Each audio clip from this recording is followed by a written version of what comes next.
Olá pessoal, boa tarde, como vocês estão?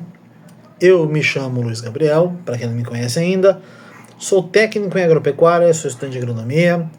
É um prazer ter vocês aqui, hoje dia 24/11, já são 6h15 da tarde.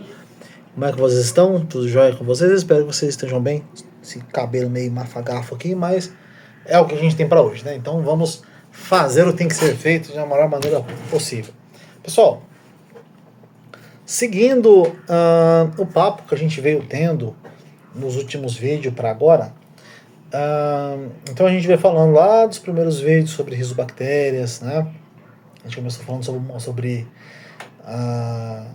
uma rizobactéria muito bastante importante, depois a gente falando outras rizobactérias, falamos sobre plantas de cobertura, saúde de solo, matéria orgânica, nitrogênio, e hoje a gente vai falar de fósforo, né?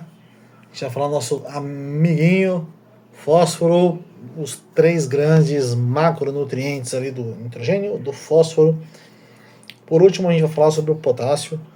Não quer dizer que não é importante, longe disso, ele é extremamente importante, faz parte da cadeia. A gente utiliza o NPK lá desde os primórdios da agricultura moderna, né, lá na Revolução Verde. Então, isso é um fator muitíssimo importante na nossa agricultura, beleza? Luiz, beleza, vamos falar o seguinte, tá? Qual que é a função do fósforo na planta? Né? O que ele participa, o que ele é responsável, o que ele faz na planta? Né? Ou por que a planta utiliza ele para fazer o quê? Né? Tá ali de bonito? Né? Claro que não, a gente sabe disso, que não é verdade, não é isso. Né? Primeira coisa, né? Ele ajuda na estruturação da planta e também energia. Né? Ele é crucial, né? Como a gente chama de chave energética da planta. O que isso quer dizer? É ele que regula o transporte e o armazenamento da ATP, da energia, chamada trifosfato de adenosina. Né? Muito bacana, que no caso das plantas, né, a reserva energética, em vez dos animais são glucogênio, para as plantas é o amido, ok? É um açúcar em formato de amido, beleza? Participa no desenvolvimento radicular, principalmente soja e milho. Tá? Essas duas plantas, essas duas culturas, o fósforo participa diretamente junto com os hormônios de crescimento, a formação das raízes, é ele que corrobora para a planta, né, ter raiz ali para formar e tudo mais. Participa direto, junto com o potássio, a formação, enchimento de grão, né, formação de sementes. A gente tem que lembrar que para encher semente precisa de ter nutriente.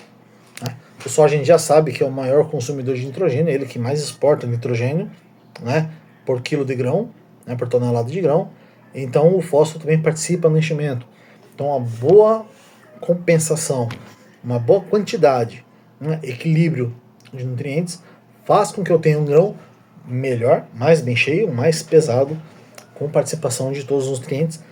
Não menos importante, o potássio, a gente vai falar isso posteriormente. Show de bola? Né? Então a gente tem ali também a formação do complexo de DNA e complexo de RNA, ácido ribonucleico e ácido desoxirribonucleico. O que é isso? É nada mais nada menos do que a genética da planta, ou seja, toda a cadeia genética dela. Então é em cima disso daí que a planta consegue dividir. Sem o DNA e sem o RNA, a planta sequer consegue fazer divisão celular. Então é completamente importante isso, faz parte e jamais deve ser negligenciado. Show de bola? Também participa, né, assim, não tão diretamente, mas em outras funções como regulagem osmótica, né, que isso aí quem participa mais já é o potássio, né, e assim por diante. Pessoal, show de bola, Luiz. Entendemos que o fósforo é o carinha de terno preto com gravatinha vermelha. É o top do top. Beleza, e quais são os níveis ideais? Bem, eu, Luiz, né, com base no livro da Sociedade Brasileira de Ciências do Solo, níveis altos, tá? Vou falar em quilos por hectare, disponíveis no solo, através de análise de solo e assim por diante. Então eu vou trazer o seguinte, né? Em solos arenosos, com menos de 20% de argila, em torno de 48 quilos, né, de fósforo disponível por hectare. Isso dá em torno de 24 miligramas por decímetro cúbico, tá? Mais ou menos ali. Solos medianos, de 20 a 40%, está ali em torno de 36 quilos, que dá lá 18 miligramas por decímetro cúbico.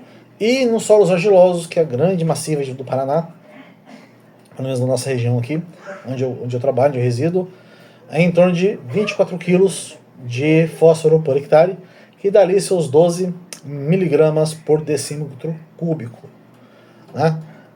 Lembrando que essa discrepância, né, de solo arenoso tem que ter mais disponível do que um solo argiloso, é por conta da característica física e química do solo. Por quê? O solo argiloso ele tem melhor capacidade de troca de cátions, diferente da areia, do arenito, né?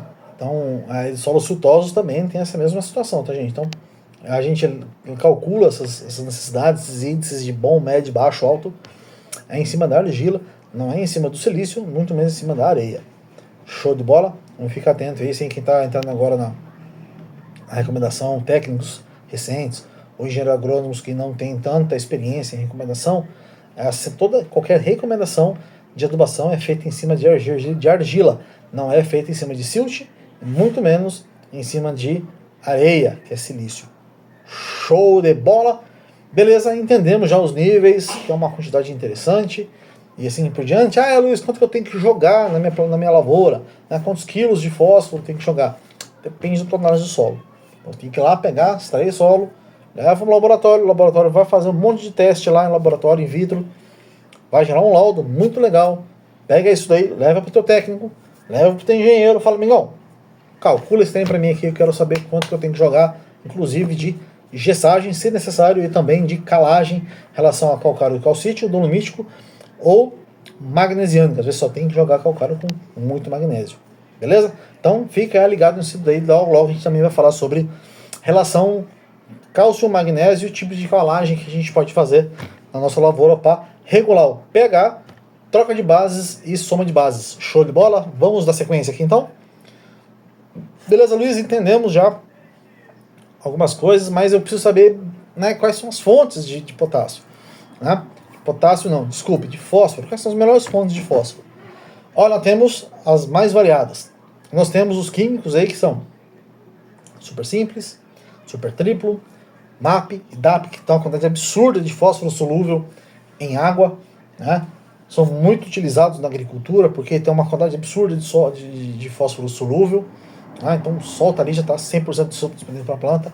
Eu acho meio complicado ter muita coisa disponível de imediata, mas a gente não pode crucificá-los, jamais isso, pelo amor de Deus, gente. Esse tipo de nutriente trouxe a gente até aqui na agricultura. Foi ela que fez o Brasil ser tão grande em agricultura, um negócio tão potente, né? Então é isso que faz a gente acontecer, mas a gente tem tecnologia surgindo, coisas novas surgindo, né? Então isso vem melhorando. E hoje a gente já tem ali, por exemplo, os termofosfatos, né? É uma fonte de fósforo bem menos solúvel em água, que tem uma liberação um pouco mais gradual, através das ações químicas e físicas do solo. Vai acontecer essa liberação de fósforo para a planta. Então, ao invés de você jogar isso tudo uma vez, uma paulada ali para a planta, assim que ela germinou, botou a raiz, já tem só um monte de fósforo solúvel, lá no final acaba faltando. Né? Pode faltar, pode não faltar, depende do teu solo. Né? Mas eu tenho ali uma liberação gradual. Ela acaba sendo um pouco mais interessante, a planta não vai passar fome. Né? Então, isso é algo muito, muito, muito legal. Beleza, gente? Em relação, nós temos ali os termofosfatos, né, que são assim mais liberais. Nós temos um negócio muito legal em cima do termofosfato que vale a pena colocar aqui entre aspas, tá? Abrir um parênteses, na verdade, não é aspas, que aspas né? Enfim, um parênteses aqui rapidinho. Alguns termofosfatos trazem junto com ele cálcio, magnésio e silício, tá? É muito importante ali, nós temos alguns adubos ali que vem fonte de silício junto. Então é muito legal, vale a pena dar uma pesquisada. Tá? Quem quiser saber mais sobre eles, me chama aqui no direct aqui, me dá sei lá, comenta aí, manda um oi, não faz mal. A gente tem umas fontes muito importantes ali, e ainda mais com matéria orgânica que auxilia nessa liberação e nessa retenção desse fósforo no solo para ele sendo liberado de forma gradual. Beleza, gente? Lembrando de tudo isso daí, antes de finalizar, que o fósforo ele só é absorvido pela planta mineralizado, ele não é absorvido em formato de P2 ou 5, tá? Ele é absorvido de outra maneira, no caso é em H2PO4, é como se fosse um ácido sulfúrico, né? Mas não é não, tá? P2O4 é uma forma absorvível pela planta, né? Que ele é mineralizado. Show de bola, me fugiu agora qual seria o nome dessa fórmula, mas eu sei que é essa daí, então vale a pena dar uma pesquisadinha. Quem quiser colocar aqui o nome bonitinho aqui, só coloca aqui e pau na máquina. Beleza, gente? Pessoal, muito boa noite, muito obrigado, até mais, fique com Deus, qualquer dúvida, só me chamar. Valeu! Valeu, pessoal, beleza? Vou tudo rapidão aqui. A nomenclatura do H2PO4, tá? É íon de hidrogênio fosfato, tá? Mais um hidrogênio aí seria o ácido fosfórico, mas não é o ácido fosfórico não. É o íon de hidrogênio fosfato, beleza? É dessa maneira que a planta consegue absorver. Show de bola? Valeu, gente. Rapidola aqui só para terminar.